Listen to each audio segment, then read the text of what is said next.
1912년에는 그 스웨덴의 스톡홀름이라는 곳에서 올림픽이 열렸습니다. 그 올림픽에서 가장 영웅으로 꼽을 수 있는 사람은 당연히 미국 대표로 출전했던 그 짐 또업이라는 그런 분이었어요. 그분은 5종 경기, 10종 경기, 그 철인이 할 수 있는 것이라고 얘기하는 그 두 종목에 나와서 그는 금메달을 땄습니다. 5종 경기하면 사격이 들어가고요, 승마가 들어가고요, 그리고 수영이 들어가고요, 크로스 컨트리가 들어가고요, 그리고 펜싱이 들어갑니다. 그러니까 전 종목을 막 나간 거죠. 그 10종 경기는 그 육상의 필드 종목, 그리고 높이 뛰고 멀리 뛰고 던지고 하는 거죠. 필드 종목, 트랙 종목, 뛰는 거죠. 뛰는 겁니다. 그런 종목들 6개와 4개를 합해서 종합 점수를 내서 이제 우승자를 가리는 거예요. 그러니까 5종과 10종 경기에서 우승했다는 것은 정말 이 사람은 만능 스포츠맨이다. 우리는 이렇게 볼 수 있어요. 그 이제 올림픽이 끝나고 시상대에 올랐을 때 그 스웨덴 국왕이 이제 금메달을 목에 걸어주었습니다. 걸어주면서 그렇게 얘기했어요. 당신은 세계에서 가장 위대한 체육인입니다. 라고 그렇게 칭찬해 줬습니다. 그런데 그가 받은 금메달이 오래 가지 못합니다.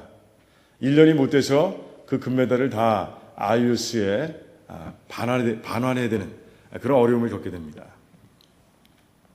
한 미국 신문, 그 프로비던스 타임즈라는 그런 신문사 기자가 6개월쯤 지났을 때 그 짐이 그 프로야구 선수로 뛰었던 사실을 폭로한 거예요. 들춰낸 거죠. 그 당시에 그 참여하는 그 모든 선수들은 순수한 아마추어였습니다. 한 번도 돈을 받고 경기를 한 적이 없는 그런 아주 퓨어한 그런 아마추어가 아니면 선수 자격이 생기질 않는 거예요. 알고 봤더니 그 노스캐롤라이나 그 락키 마운트라는 그런 그 팀에서 한 경기당 2불씩 받고 2시즌을 뛴 거예요.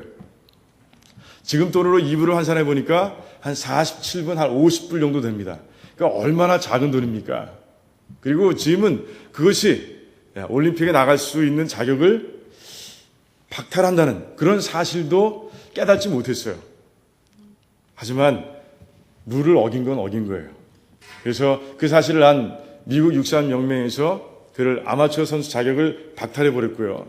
그 소식을 통보받은 IOC에서 이제 금메달 가져와라. 그래서 그 2가지 금메달을 이제 빼앗기고 말았어요.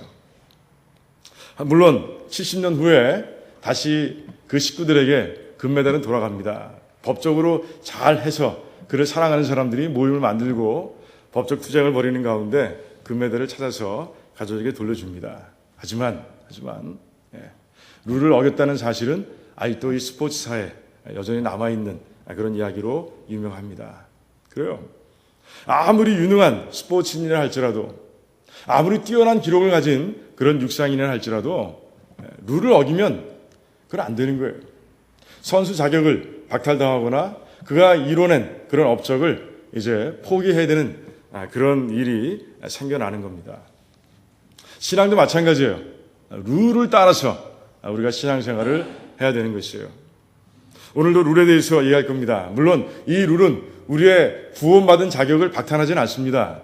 하지만 그 룰을 따라가지 않을 때 어떤 어려움이 있는가 우리가 오늘 말씀 가운데서 이제 찾아보고자 합니다. 지난주에는 본문 10절을 통해서 우리가 은혜를 나눴어요. 10절을 통해서 우리 인생의 목표를 우리가 재정립했습니다. 자, 우리 신앙인들의 인생의 목표는 뭐라고요? 일주일이 좀 길긴 길어요. 그죠? 예수 그리스도를 아는 것, 알기 원하는 것, 알아가는 것, 그것이 바로 우리 삶의 목표라 이렇게 말씀을 드렸습니다. 또 한 가지 배운 게 있는데 기억나실지 모르겠어요. 그렇게 예수 그리스도를 알아가는 그 길이 있다고 그랬어요. 어떤 길이라고요? 예수 그리스도의 죽으심을 본받는 것이다 라고 말씀을 드렸어요. 그 의미를 우리가 분명히 보았습니다. 의미가 뭡니까? 겸손과 순종이라고 했어요. 하나님께서 너 저 땅에 내려가서 인간들을 구해야 되겠다, 네가 희생물이 돼야 되겠다 하시는 아버지의 말씀을 듣고 겸손하게 순종해서 이 땅에 내려오셨고요. 넌 이제 희생양으로서 십자가에 못 박아 그렇게 못 박혀서 죽어야 되겠다, 그들의 모든 죄를 네가 대신 감당해야 되겠다라는 하나님의 말씀에 또 겸손하게 순종해서 이제 구원을 이루어가는, 그 이루신 그런 모습을 우리가 보게 됩니다. 바로 그것, 겸손과 순종, 예수님께서 걸어가셨던 그 겸손과 순종의 길을 따라가는 가운데 예수님이 어떤 분이신가, 예수님께서 나에게 원하시는 것은 무엇일까 하는 것들을 하나하나 우리가 알아갈 수 있을 것이라고 이 말씀을 통해서 우리가 본 바가 있습니다. 10절까지 말씀이에요. 오늘은 12절부터 16절까지 말씀을 통해서 이제 그렇게 달려갈 때, 그렇게 믿음의 경주를 다할 때 어떤 룰을 따라서, 어떤 신앙의 원리를 따라서 우리가 달려가야 되는가 하는 것에 대해서 오늘 말씀을 통해서 보고자 합니다. 오늘 15절과 16절의 말씀을 보니까 분명히 어떤 룰이 있는 것을 암시하고 있습니다. 여러분 어디에 그런 말씀이 있을까요? 15절에 보니까 이렇게 생각할지니 라고 얘기하고 있습니다. 이렇게. 지금 15절 말씀에서는 이게 어떤 말씀인지 잘 모릅니다. 하지만 앞에서 말한 그 무언가를 얘기하고 있습니다. 그 이렇게 너희들이 생각하더라도 예수 그리스도를 알기 위해서 예수 그리스도의 죽으심을 본받아 달려가는 과정 속에서 너희들이 생각할 때 너희들 멋대로 생각하지 말라는 것이에요. 너희들 마음대로 생각하면 안 된다는 것이에요. 이렇게 생각해야 된다라고 그렇게 말씀이 증거하고 있습니다. 뭔가 있습니다. 뭔가 있어요. 16절에는 어떻게 되어 있습니까? 그대로 행할 것이라 라고 되어 있습니다. according to 이렇게 어떤 영어 성경에서는 번역하고 있습니다. 뭘 따라서 그대로 마음대로 가는 것이 아니라 뭔가 정해진 룰에 따라서 그대로 너희들이 행해야 된다라고 그렇게 얘기하고 있는 모습을 보게 됩니다. 그래요. 뭔가 있는 거예요. 원리가 담겨 있습니다. 우리가 달려갈 때 그 따라서 달려가야 할, 우리의 그 달려갈 길을 가이드해주는 그런 뭔가 룰이 분명히 있다는 것을 15절과 16절 말씀에서 우리에게 분명하게 알려주고 계신 거예요. 그럼 그게 뭔가? 두 가지 룰입니다. 두 가지 룰. 두 가지 신앙의 원리예요. 그것이 어디 담겨 있는가? 12절부터 14절까지의 말씀 사이에 담겨 있는 모습을 보게 됩니다.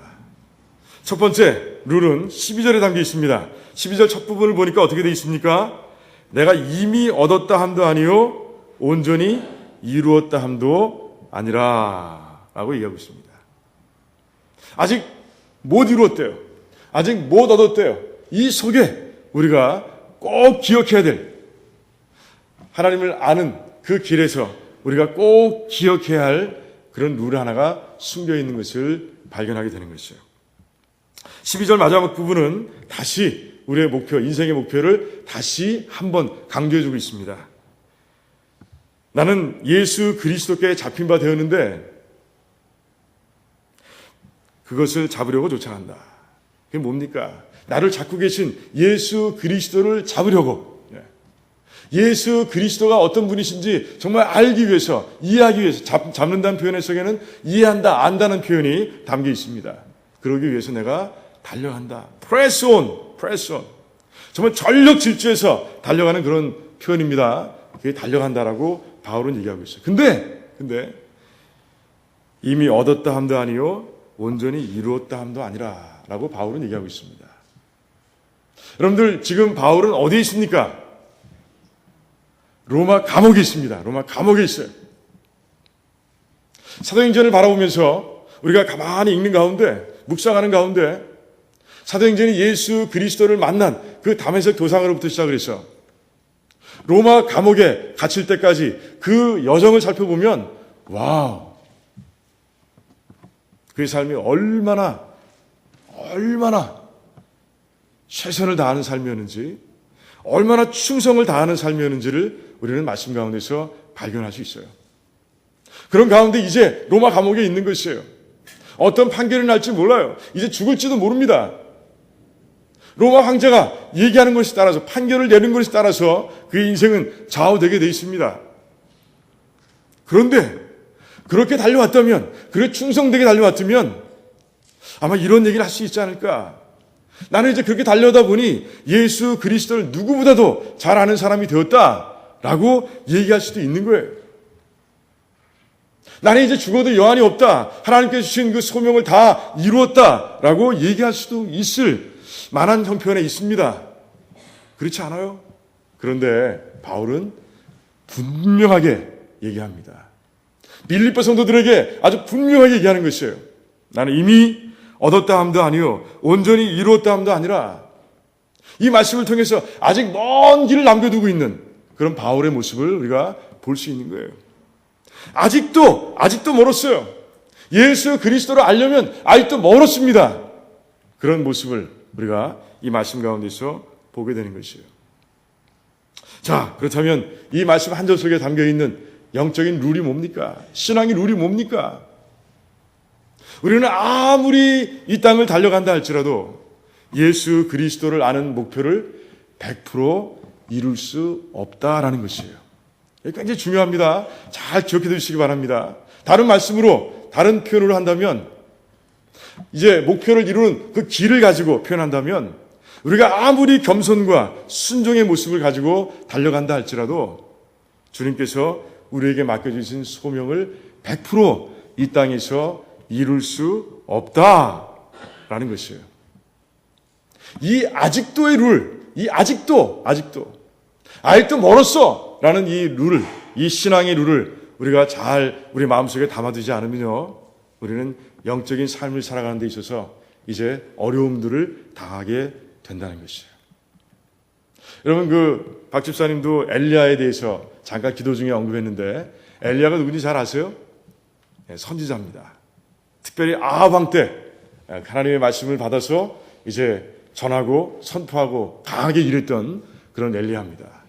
그런데 엘리야가 그 열왕기상 19장에 보니까 도망가는 모습이 나옵니다. 도망갑니다. 죽어라 도망갑니다.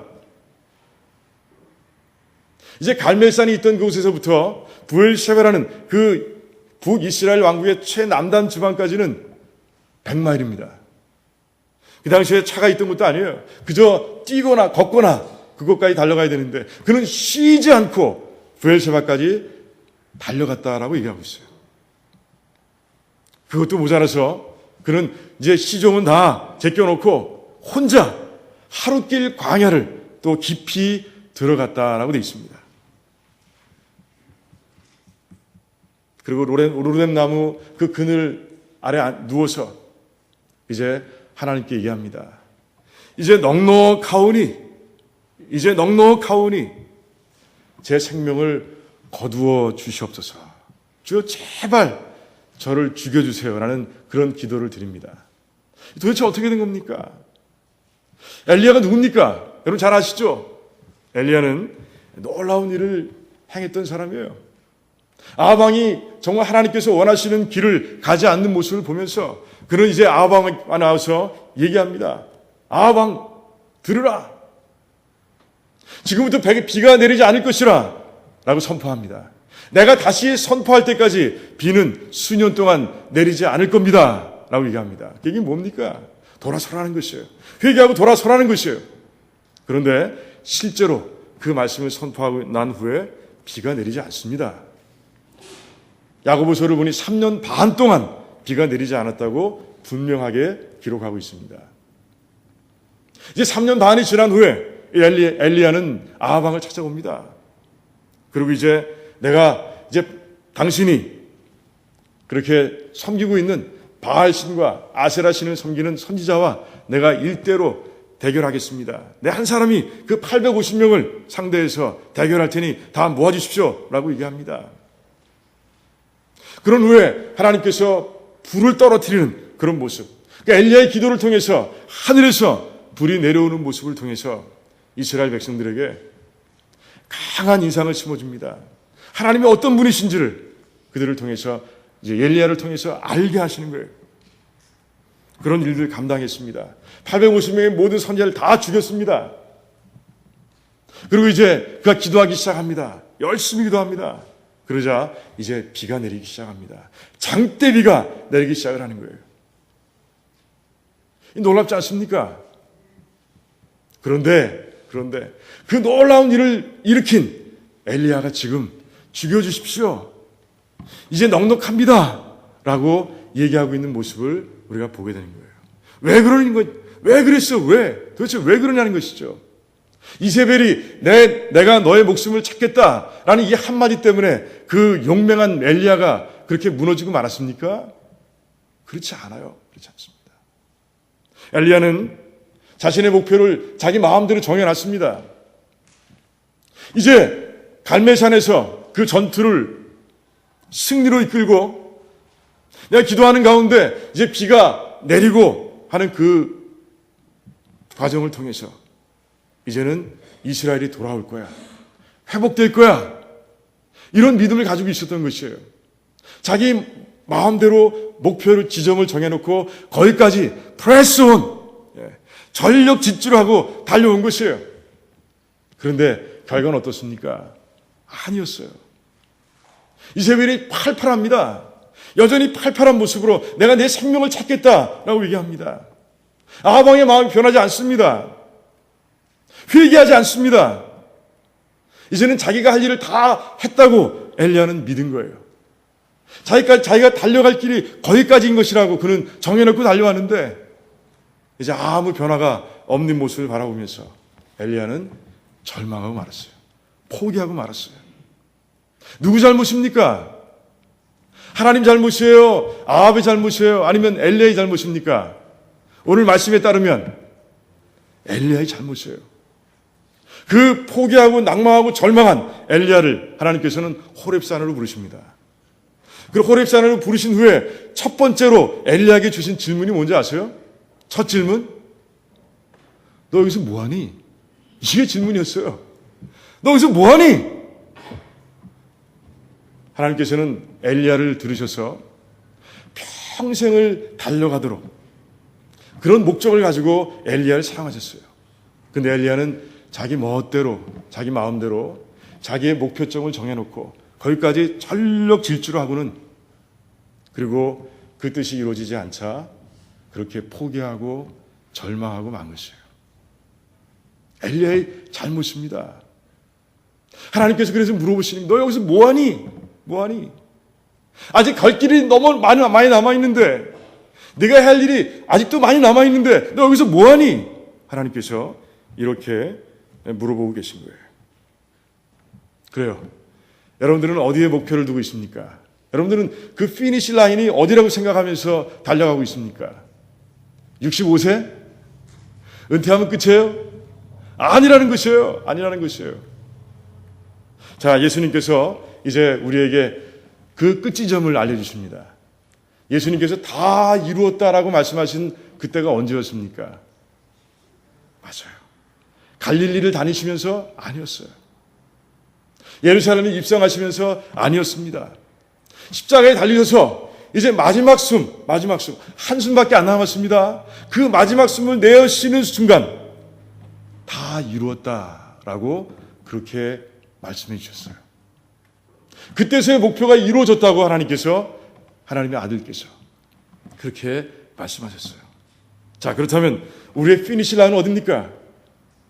목표를 이루면서 우리가 끝까지 달려갈 그 마지막 지점이 어딥니까? 어디예요? 예, 죽는 순간. 그때까지 우리는 달려가야 되는 것이에요. 여러분 100m 달려보셨습니까? 그 체력장 하는 가운데 100m 달려보시면 많을 거예요. 여러분들 뛸 때 100m 통과하는 그 선 앞에까지만 뜁니까? 아니면 그 멀리 더 뛰어가야 됩니까? 멀리 확 지나가야 기록이 좋아지지 않습니까? 마찬가지죠? 그래요. 그 순간까지, 내가 정말 죽음을 만나는 순간까지 전력 질주해야 되는 것이 바로 우리들의 삶이라는 것이에요. 그 룰을 분명하게 알려는 것이에요. 그 룰을 모르고 중간에서 멈춰서는 순간 너희들은 영적으로 힘들어진다. 영적으로 후퇴하게 된다. 어렵게 된다. 그러니 전력 질주하라. 하나님께서 오늘 말씀을 통해서 알려주시는 거예요. 여러분들 끝까지 달려가시기 바랍니다. 그 죽음의 순간까지 그 목표를 이루기 위해서 끝까지 달려가는 그런 귀한 백성들이 되시기를 주님의 이름으로 축원드립니다. 두 번째 룰 어디에 있는가? 13절과 14절에 나와 있습니다. 마지막 숨을 내쉬는 때까지 우리가 프레스 온, 전력 질주하기 위해서는 한 가지 룰을 더 기억해야 된다는 것이에요. 그게 무엇입니까? 13절에 들어있는데 뒤에 있는 것은 잊어버리라는 것이에요. 뒤에 있는 것은 잊어버리라. 내가 과거에 예수 그리스도를 믿기 전에 내가 어떤 죄를 지었든 이제 예수 그리스도를 믿는 순간 용서받았으니 잊어버리라는 것이에요. 거기에 묶이지 말라는 것이에요.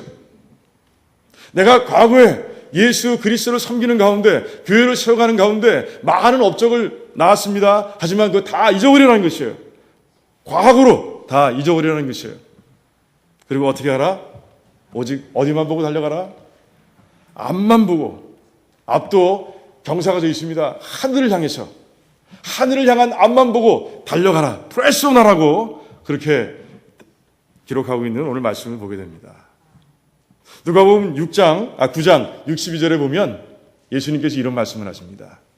쟁기를 쥐고 뒤를 돌아보는 자는 하나님의 나라에 합당하지 않다라고 말씀하십니다. 예수님도 이렇게 말씀하셨어요. 쟁기를 쥐었다는 건 뭡니까? 이제 인생의 목표가 주어진 것이에요. 해야 할 일이 있습니다. 앞으로 뭔가 해야 할 분명한 일이 이제 있는 것이에요. 정해졌습니다. 그런데 뒤를 돌아본다는 건 무엇입니까? 내가 즐기던 것들, 내가 지금까지 즐기던 것들 아직도 마음에 남아서 자꾸 뒤를 돌아보는 그런 모습을 보게 됩니다. 그런 모습을 표현하고 있는 것이에요. 영적인 의미로 해석해 본다면 우린 구원을 받았습니다. 구원을 받는 순간 우리의 목표가 분명하게 서졌습니다. 예수 그리스도를 아는 것. 겸손과 순종으로 그분의 죽음을 본받는 것. 그것이 정해졌습니다. 그런데 자꾸 뒤를 돌아보는 거예요. 세상 속에서 즐기던 그 쾌락들, 그것에 유혹되어서 자꾸 뒤를 돌아보는 사람들이 있는데 그러지 말라는 것이에요. 내가 지금 과거에 이룬 것들을 돌아보는 것도 세상적인 생각이에요. 나를 드러내기 위한 생각이라는 것이죠. 내 죄에 묶여서 달려가지 못하는 것도 뒤를 돌아보는 것이에요. 사단의 유혹과 시험에 빠져 있는 것이에요. 우리가 그런 세상 속에 살지 않았습니까? 그러지 말라는 것이에요. 그래서는 달려갈 수 없다는 것이에요. 프레스 온 해야 되는데, 전력 질주해야 되는데 전력 질주할 수 없다는 거예요. 여러분, 이스라엘 백성들 기억나실 거예요. 출애굽했습니다. 이제 온 백성들이 이제 어디에 가 있습니까? 가나안 땅 앞까지 갔습니다. 그때까지 앞만 보고 왔습니다. 그런데 앞만 보고 온 것이 아니더라고요. 이제 12명을 먼저 풀어서 그 땅을 정탐하게 합니다. 12명이 돌아왔어요. 여호수아와 갈렙을 제외하고는 10명이 부정적인 보고를 합니다. 들어갈 수 없어. 그 사람들의 그 장대함이 비한다면 우리는 메뚜기에 불과해. 가지 마. 들어가서는 안 돼. 분노합니다. 실망합니다. 그런 가운데 이제 돌을 들어서 모세와 아론을 쳐 죽이고 새로운 장관을 세워서 어디로 돌아가자고요? 애굽으로 돌아가자고 얘기합니다. 그들의 마음 가운데서 젖과 꿀이 흐르는 가나안만이 그들의 목표인 것 같았습니다. 그 앞을 향해서만 달려가는 그런 백성인 줄 알았습니다. 하지만 아니었어요. 여호수아와 갈렙과 모세와 아론을 제외하고는, 그 식구들을 제외하고는 아무도 제대로 앞을 보고 달려가지 않았던 것이에요. 조그만 어려움이 닥치자 그들은 뒤를 돌아보기 시작합니다. 그 뒤를 돌아보는 자들 하나님께서 어떻게 하셨습니까? 광야에서 40년 동안 뺑뺑이를 돌리면서 다 광야에서 뼈를 묻게 만드십니다. 왜? 하나님 나라에 합당하지 않은 거예요. 하나님께서 정하신 그 젖과 꿀이 흐르는 가나안 땅에 그 뒤를 돌아보는 모습은 합당하지 않은 것이에요. 하나님께서는 모두를, 여호수아 갈렙을 제외한 모든 1세대를 다 그곳에서 광야에서 묻어버리고 마시는 거예요. 무섭죠? 우리 엘리야 선지자 이야기를 하나 더 할까요? 이제 마지막 그 호렙산에서 하나님을 만난 후에 하나님께서는 엘리야에게 이제 새로운 소명을 주십니다. 자, 어느 나라에 가서 왕을 세우라. 그리고 너를 대신할, 너를 뒤이을 그런 선지자를 세우라 라고 말씀하십니다. 그 선지자가 누굽니까? 엘리사. 너무 잘하세요. 엘리사요. 찾아갑니다. 야, 하나님께서 너를 부르신다 라고 이제 얘기합니다. 그때 엘리사가 한 행동이 뭐였습니까? 그는 소 두 마리를 잡았어요. 그리고 그가 지금 열심히 밭을 갈고 있다가 엘리야를 만나는데 그 밭을 갈던 그 모든 농기구들을 다 부쉈습니다. 그리고 그 붓은 나무들을 가지고 불을 피웁니다. 그리고 잡은 두 마리의 소를 거기에 삶아서, 그 불에 삶아서 동네 사람들에게 다 나눠줍니다. 무슨 말이에요? 무슨 뜻입니까? 나는 다시는 이곳으로 돌아오지 않는다는 것이에요. 나는 다시는 과거의 직업으로 돌아오지 않는다는 그 뜻이 분명하게 담겨 있는 것이에요. 이제 엘리사는 앞만 보고 달려갑니다. 하나님께 정해주신 그 소명을 향해서 엘리사는 계속해서 달려갑니다. 끝까지 달려갑니다. 이제 열왕기하를 잘 읽어보면 마지막 순간까지도 하나님의 그 소명을 감당하는 그런 모습을 우리가 말씀 가운데서 발견하게 됩니다. 엘리사는 그렇게 하나님께 크게 쓰임받게 됐어요. 왜? 뒤를 돌아보지 않는, 앞만 보고 하나님의 정해진 목표를 향해서만 달려가는 그의 삶을 하나님께서 귀하고 복되게 보신 거예요. 그런 가운데 하나님께 충분하게 사용되는, 하나님의 그릇으로 충분하게 사용되는 그런 아름다운 모습으로 이 땅을 마쳤던 것이에요. 여러분들, 예수님께서 제자들을 불러주셨을 때 그 모습을 한번 생각해 보시기 바랍니다. 베드로와 안드레와 요한과 야고보를 부르십니다. 그때 그들은 자신들의 생업을 감당했던 그 모든 배와 그물들을 다 버려두고 예수님을 쫓았어요. 뒤돌아보지 않았습니다. 예수님을 따라가는 동안 뒤돌아보지 않았습니다. 성령 하나님을 만난 순간, 성령 하나님께서 충분히 충만하게 그들을 채워주신 순간부터 그들은 절대로 뒤돌아보지 않았습니다. 마태 세리였습니다. 돈 많이 벌었습니다. 하지만 예수님께서 불러주시자 그 자리에서 일어나서 모든 걸 다 버리고 예수님을 좇는 모습을 보게 됩니다. 여러분들은 예수님께 불림받은 사람들입니까? 맞아요? 맞아요. 예수 그리스도를 믿는 순간이 바로 예수님께서 부르신 순간이에요. 여러분들은 다 예수님께 불리움받은 분들이에요. 굉장히 귀한 분들입니다. 자, 이제 어떻게 달려가시겠어요? 옆걸음으로 달려가시겠어요? 뒷걸음으로 달려가시겠어요? 아니면 앞을 향해서 전력 질주하시겠어요? 전력 질주하실 거죠? 네, 그렇게 달려가시기 바랍니다. 뒤돌아보지 마세요. 여러분들에게 하등 도움이 되지 않습니다. 오직 앞만 보고 달려가면서 하나님을 기쁘게 해드리는 그런 귀한 삶을 살아가시길 주님의 이름으로 축원드립니다. 네, 기도하겠습니다.